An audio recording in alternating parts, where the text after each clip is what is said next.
Yeah, this is Sharonda, also known as Rose City MissChief, hip-hop connoisseur and real estate agent, and I'm crossing the street with Big Jim today. They say I'm not who I used to be. I hate the animosity, but I wanna eat. I've been hungry for so long, I don't wanna get fatigued. They say, Sharonda, you forsaken me, but I think they just mistaken me. I was never in their circle, they labeled me a square. I tried to let them in, but they were never there. Now my hustle too rare, I don't stop and share. I remember there was a fence right here, and there was no house but a house next door. This all looks different. And what would that used to be? What they tear I down? can't remember if Brooks Staffing was here or here now. Yeah, this is all new over but here. it was a Mr. Brooks and his wife. I remember her name Margaret, but I don't remember his first name. But they were like a black-owned staffing center here, and it was nice because it was right here in the hood for people to come up and, you know, apply for jobs and take those tests rather than like going downtown or all the way to like Beaverton, Right. where some of those places were. Well, we're just getting underway. I'm here. Hey, I got Rose City MissChief here today. Thank you so much for coming. Brought you some flowers. Thank you so you. much. Yeah, she was just tapping us in. This is the neighborhood you grew up in, right? Yeah, grew up right on 12th and Alberta. Actually here? wrote my first rap verse there, and that's where I used to work on my dance moves. We lived across the street from my grandmother for a while, but my grandmother lived there forever, and she had this big old mirror in her living room with this gold trim. That was like, that was where I was front and center after school when I would be over there working on my dance moves and making my songs. But, so this neighborhood's really familiar to you then, right? yeah, it's changed so much though. What high school did you go to? I went to Jefferson You went High to Jeff. School, All right. King Elementary, and Tubman Middle School. Tubman, yeah. And so, I remember for elementary school, we'd catch the bus right here on the corner. But this was my house right here. Right here? Yeah, The 50. 5027. Wow, this is where the formative years happened. Yeah, and my grandmother lived right here across the street. Across the street, how about that? Yeah, and so that was like the meetup after school. We'd come to grandma's house and wait for our parents to get off work and go on over here. Was that you and Ted? You and Ted sitting Me, around? Ted, and our other brother, yep. Yeah. The three of us, and yeah. So those were the good old days. I can already envision you, from what Ted has told me about how creative you've been your whole life. You must have put on little shows for the family, I would take it. All the time, whether they wanted to or not. My family was pretty creative. We had other avenues to like express our creativity or like work on our talents, like church and school and whatnot. Which church did you guys attend here in the neighborhood? So I've attended lots of churches around here. When we were younger, the church van used to come and pick us up, and we would go up to 30th and Wygant to Emmanuel Church of God in Christ, All and right. it was Bishop A.R. Wright back then. Okay. And as I got older, Let's go check you out know, your place. my mother would sometimes find church homes. We had visited a lot of different ones around here. But I had my first like dance party here in the backyard. I heard by a little friend of mine that your 16th birthday party was something else. 16th? Those were actually about 13. 13, is that what it was? When you had the whole city of Northeast Portland show up there? Oh my gosh, it must Is have that- seemed like that. Is that what my brother said? Is that Riva, is her name? Riva, no. Oh, he gave me a name, I'm messing it up. Oh, Who was that? me and a couple of my cousins. Your cousins, it was one of your cousins. We were turning, I believe, 12. 12. And we all have the same birthday month. So to a younger kid, it must have seemed like the whole city came out. But my mother, she was one of her part-time jobs because she worked very hard, sometimes holding down 2 and 3 jobs, but she was like a cocktail waitress or bartender. Oh, in the neighborhood here? Yeah, down the street. And so she would rent out the clubs, which aren't here anymore, the Right. Texas 2 Annex. It was like on 17th in Alberta up here. And she called on local DJs to have it, you know, and she booked Wow. out the nightclub for me, which was really nice. So that's probably where you got your start. I mean, if we move on to like later on I in did life. see my mother throwing a lot of parties and events and always doing something, and she would always have me as her assistant. So yeah, it's something that I kind of would fall into. Like one day I'm going to be doing these. I met you through the She Rhyme event that you Yes. put together a few years. Thank you so much for that, by the way. I'm sure I thanked you then, but great event. You took time to highlight and feature the ladies of hip hop. Yeah. Cool event. So that came about. That's an ongoing multimedia type of business that I'm building. I saw the flyer Being that a- you posted. Being a female hip hop artist, sometimes it would seem like we're underrepresented, but I feel like now we're doing a good job, and I feel like I'm gonna take some of the credit for that. You should. You know, making a little noise, having a big mouth about women not being recognized as much as men. Even most recently, I was seeing a meme going around. They were asking who should be on the hip hop Mount Rushmore of the last 10 years or so. And Nicki Minaj has certainly done amazing things, has been holding it down. So it's like, why wouldn't she be on there, especially when all these other new female rappers have come up under her kind of, and Right. she's been like the target. It's like if you're not at least as good as Nicki, you know, you gotta work on your craft a little bit. I think women have been in the hip hop game. It seems hard. You know, Yeah. just because limited amounts of them, number one.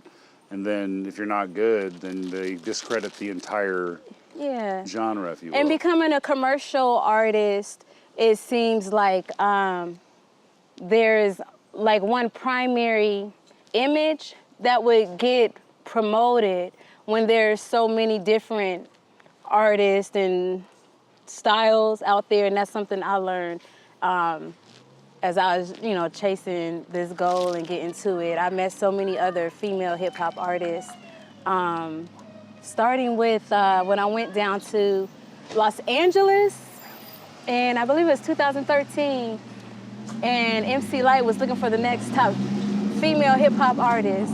So I went down to audition and try out for that, and there were women hip hop artists from all over the country that went to try out for this, from like as young as 12 to as old as about like 45. All different types of, they brought different types of content and styles and image, and I just feel like in the mainstream places as a whole, we didn't have that much variety. Right. Or diversity amongst.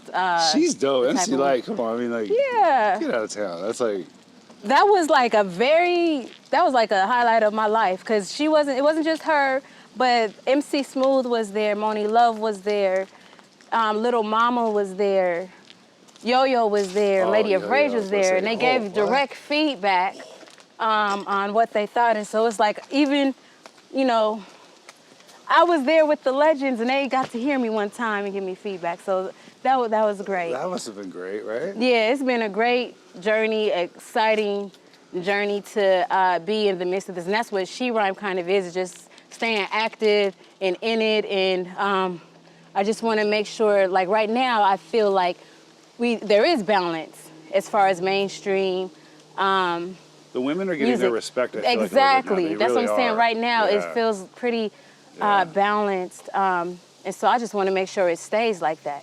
Because we've had other times where there were several, where it was balanced, but it didn't stay. But it's always seemed male dominated, Right. you know? The music's industry in its general, probably Yeah. male dominated. So Yeah. it's tough. I also wanted to have a place where indie artists and mainstream commercial artists kind of meet, because I feel like that Key. builds a place it builds better competition. If you have a place where the mainstream artists and the independent or underground artists are like next to each other, you know, as far as music and to be able to share performances. experiences and get some like advice. It's Yeah. funny you say that. Ray in one of our previous interviews on the show, a very talented young man from town, Slim Kid Trey from Farside. came to his school when he was like 15 and asked everybody to rap, and he stood up and rapped, and Slim Kid said, "There's something special about you." And I like to think that him saying that encouraged that man even further, you know what I mean? So Oh, it does. those times that you spent with those great ones that you spoke of, I'd imagine just you left there just sparked. Definitely Just did. sparked. Sometimes hearing that feedback, if you don't feel like you get it directly at home, but then to go off somewhere and someone who you know knows what they're talking about, they've been around, kind of give you some positive feedback on what you're doing, it definitely makes you want to keep striving to be better. I certainly went home after that and I was like, let me work on this some more. I'm finna get even more better, you know? I couldn't imagine. Work on these freestyles too. I've been pretty good friends with your cousin too, Boski Rock, cousin Bo. I guess what you guys call him at home, Bo. And, Yep. Yep. he told me about these Rosemont stories, the Rose Bench shows that you used to do. Yeah. That was one of his favorite moments. He said that was probably one of the greatest. I think we were a favorite of people. I think it was good seeing us three different ladies bring our own styles together and really get out here and do our music thing. It was important for us to stay on top of our business too. So we came into it having fun. It was something we came together almost by accident, just by collaborating at first. And then we did a show together. And from that, we kept getting booked. And we was like, well, we need to make more music, because why not? Yeah. Made an album together and a mixtape together. Did you have Teddy shoot some of your early video there too? I think I saw a couple of your early videos. He did. If you go online and check us out in PoHop 2011, Ooh, he came and was there, and he recorded our performance for that. We did one music video together. PoHop 2011? We got to stop there. Yeah. That's too much. Like that was like one of the last years, right? Or no, that was. I think there was there might have been like one or more. There was PoHops after that. Yeah. But those are legendary events. Was it 2011? Yeah, it was 2011. Those are legendary events to be part of here in town. Oh yeah, I got snuck into one when I was 15, long time ago. It was like one of the original ones. Yeah, because I've always been on this. Now, I had mentors growing up and going to school, and so whenever there was something where you could go be on the radio or something like that, they would always, oh, Sharonda probably wants to do this. Oh, cool. So one of my mentors back then, she actually recorded me too. One of my first recordings I did over at her place, and she got me into PoHop when I was like 15. Wow. I couldn't stay late, but I got to be in there for a little bit and I couldn't even enjoy go. the show. Yeah. That's a great moment. I think you should feel real proud of that. Those Rose Bench shows, like I said, I heard from what I heard, they were amazing. Oh yeah, we used to tear it up. Yeah, I heard they were amazing. People waiting outside. Oh, we used to tear it up. Yeah. We used to tear it up. Yeah, for sure. I feel like we're all good writers. We used to tear it up. I can't, as creative as I know Ted is, and you being brother and sister, he brought it up in his episode. The only rap that was ever ghostwritten for him was by you. Yes, when he was very small. I was small myself. I just wanted, my brother, he is the baby of the family, and he was very rambunctious all the time. And I don't know, he's about what? I don't know, 6 years younger than me, but I just was like, oh, he's a rapper. So I took time. I was just a kid myself. Maybe I was 11, he was 5. Oh, that was so awesome. And I wrote a rap for him, and I wanted him to rap. He took it up. He took it up. Yeah, and I was so impressed with him as he grew. And now, I mean, he's been doing this for a while now too. But I can remember the first time that I heard one of his songs, and I was like, wow, he's got it now, you know? I'm a big Ted Loke fan. I have been for many years. He's really about the city and about Northeast Portland. And oh, yeah. It's important to us. That's why I wanted to do my interview over here in the neighborhood. Just getting back over here is good, and it makes me feel nostalgic And it's just good to remember the journey of everything and seeing how everything comes back around. Now that, you know, we've lived this and we've done things and taken everything that's been instilled in us and turning that into something else that we can put back out into super positive the too. universe. Yeah, everything I've seen that you and your brother have been involved in has been really positive. And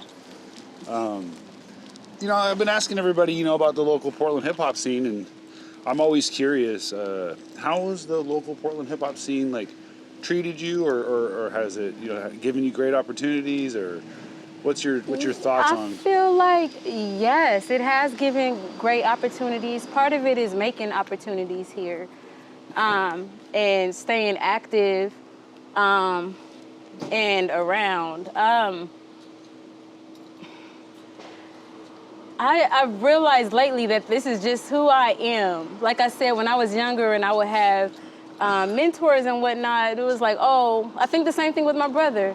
Like, oh, who wants to go to the radio station today? I know Sharonda wants to go. You want, like, you know, sign me up.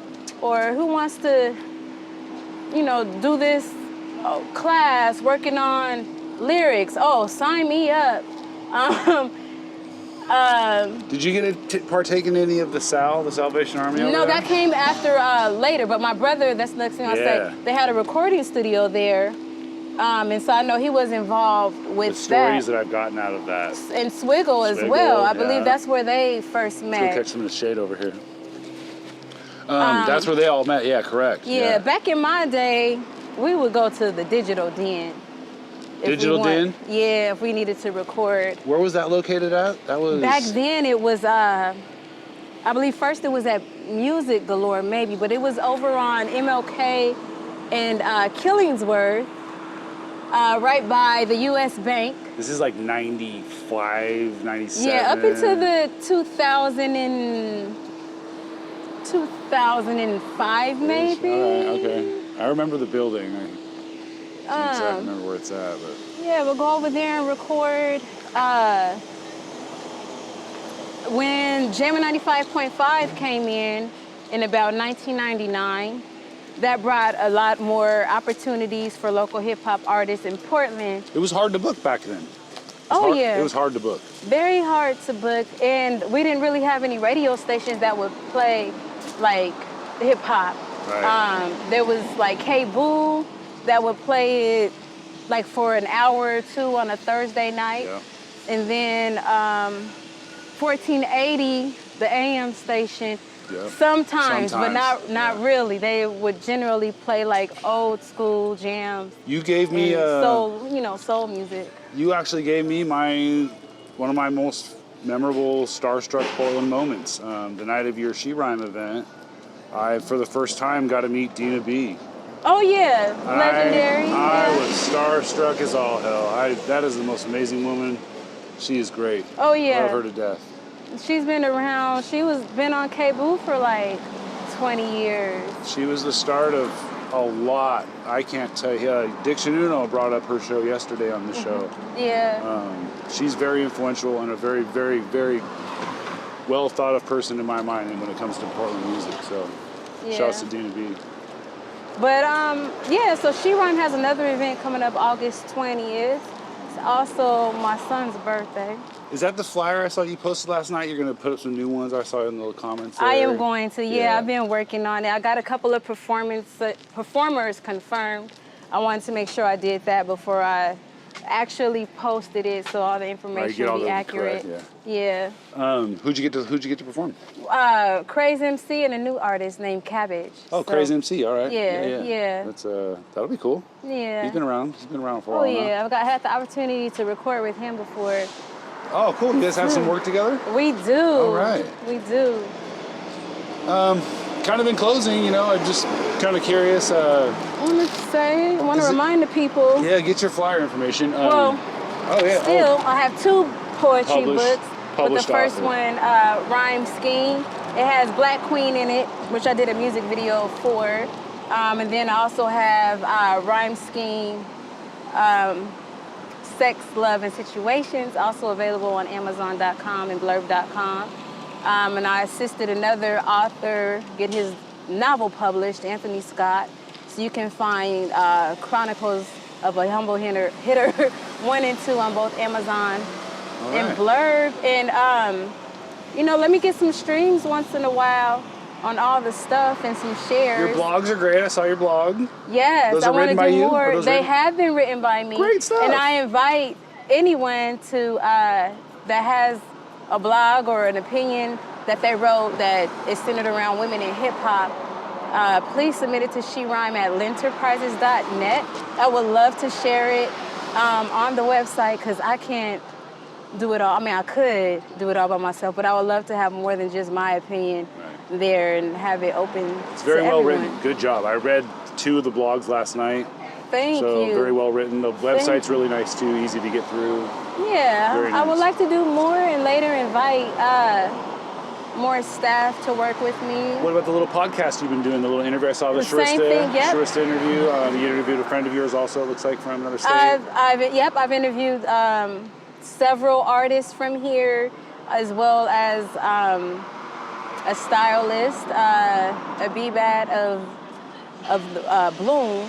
I interviewed her, and I want to do that more, showcase more of the business and opportunities for e-commerce on the website, just to push women further in the industry. That's great. I love to see you doing that. I think standing up for the hip hop movement is one thing, but you've separated it to where I'm going to stand up for the women of hip hop. Yeah, and it's my lifestyle. This is something that I feel like I'm a part of, and I want to keep that outside of, working your day-to-day jobs so you can eat. But this is what I'm going to do. I'm going to support women in hip hop. I'm going to go to concerts. I'm going to go to shows. If somebody asks me my opinion on what I think they should do with their career, which direction, I'm going to give them my opinion or, direct them to someone or the right website that can get that information to them. So it was like, no secrets. Nah. So it's like, let me make this official. Someone said, if you get a job that you like, you'll never work a day in your life. Very true. They also talk about creating a job for yourself, and so this is what I want to do. And if nothing else, hopefully what I'm doing now I can use for a resume to show a larger company, well, look, this is what I've been doing, just because I want to. You've been doing it. I would love to do the same thing, but with your support as a large company, so. Anything you want to say to the city of Portland before we take off out of here? Yeah, just to the whole city. Put it on, girl. Tell them. To the whole city. I'm also a real estate agent. There you go. In the whole state, so I would love to help list your home or find your next property. That's another thing that is important to me. As we walk around Alberta Street here, like I said, I grew up down the street. Yeah. It has changed a lot, and this was one of the hot targeted locations where gentrification was a hot topic. Just as the Cross Bronx Expressway in New York City was the helping hand in the gentrification that hip-hop came out of in the first place, the same thing kind of happened here. And I've been trying to find our relationship to the development of hip-hop in New York. And I feel like the subject of gentrification is the commonality. Because it was out of that in the Bronx that hip hop grew in the first place. And when people are displaced, sometimes, that's what happens. You get in. It's sad to see our city go through this. Some of the changes are good. Some of the changes, I don't know if I'll ever get used to, but yeah, it happens. It happens. We just got to learn how to stay ahead of the curve. I got into real estate so I could learn personally for myself, well, what's the processes and procedures for this, for getting wealth, and then, obtaining it and then sustaining it. And I feel like that piece of education sometimes gets lost because you really got to transfer that down to to your kids. And if your parents didn't have that information yourself, How are then you gonna just, get it? Drifting through life. Yeah, so. All right, well, just about finished up here. I really like to thank you for your time. I consider you one of the very integral parts of a lot of people's careers here. Directly or indirectly, you may not know that, but a lot of people have spoken highly about you and all the events and time and dedication you've put into the scene here. I would like to especially invite you to Squiggle Mandela's album release Friday. Friday. Yeah, Movie Money. Movie Money, that's yes, right. Yeah. Yes, I would love to see that. I've known him since he was about a teen, 17 or so, maybe younger. And I'm very proud of what he's done. I like that him and his brothers came in kind of together, and they've had that support for one another, and then they've just built a big movement. I first seen them at a community event. Amani Muhammad, she does a lot of community events, but she put on her youth. She does it almost every year. I know COVID kind of got in the way of things, but I performed, and that was my first time seeing them perform and seeing them go on that stage as a group. Like, they were deep, and I had never seen out here. They had like flags and stuff. It was a whole movement even back then, and I was like, wow. And then I've just seen them grow and develop into real professional artists now. So he's put a lot of time and effort in this last album, and speaking to him a couple days ago, he's really ready for everybody to hear it. And we'd love to have you there. Come by and say hi. For Just sure. come and shake some hands. For sure. Yeah. Again, thank you very much. Thank you so much. I'm so blessed to have you on the show. We do have representing Rose City MissChief. She's here. That's about as good as follow it me gets. on all the stuff, RC MissChief, and follow at She Rhyme on Twitter and Instagram. I'll put those handles and the links in the description below for everybody. And SheRhyme.com is my website. If there is ever anything I can do for you, you just let me know. Thanks again. Yeah, next time you gotta let me bust out a freestyle or something. We got a little time. Go ahead. Go ahead. See, and I didn't know that she was gonna put me on the spot. So on the spot, I gotta go and keep it hot. Roses in my hand, flowers in my hand. You know we came on 12th, and that was just the plan. Cause I am in demand. I call all the commands. You can't make me stop. Okay. Hey, that's the best. For a moment, I was like, I can't say this, and then you put me on the spot, and I not say something. That was great. Thank you so much. This is gonna be cool. This is gonna be a great episode. Make sure everybody out there share, subscribe, like, do all that good stuff. Tap in with the links below to catch up with Rose City MissChief and all of her action. Until then, we will see y'all later. Cheers. Thank you.